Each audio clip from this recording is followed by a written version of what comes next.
राधे राधे दोस्तों, आज मैं फिर हाजिर हूँ आपके लिए बहुत प्यारा सा एक लचारी गीत लेके। और ये गीत आप लोगों को कैसी लगेगी ये ज़रूर कमेंट करके बताना। तो शुरू करते हैं।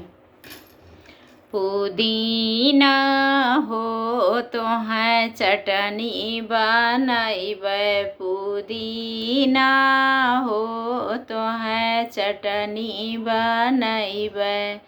सास के खियैबै ससुर के खियैबै, सास के खियैबै ससुर के खियैबै। बलमुआ हो तो है ठेंगा देखैबै, बलमुआ हो तो है ठेंगा देखैबै। पुदीना हो तो है चटनी बनैबै, जेठ के खियैबै जेठान के खियैबै, जेठ के खियैबै जेठान के खियैबै।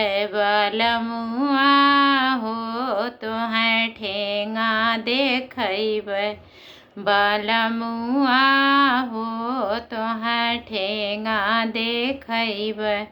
पुदीना हो तो है चटनी बनैबै, देवर के खियैबै देवरान के खियैबै, देवर के खियैबै देवरान के खियैबै। बलमुआ हो तो है ठेंगा देखैबै, बलमुआ हो तो है ठेंगा देखैबै। पुदीना हो तो है चटनी बनैबै।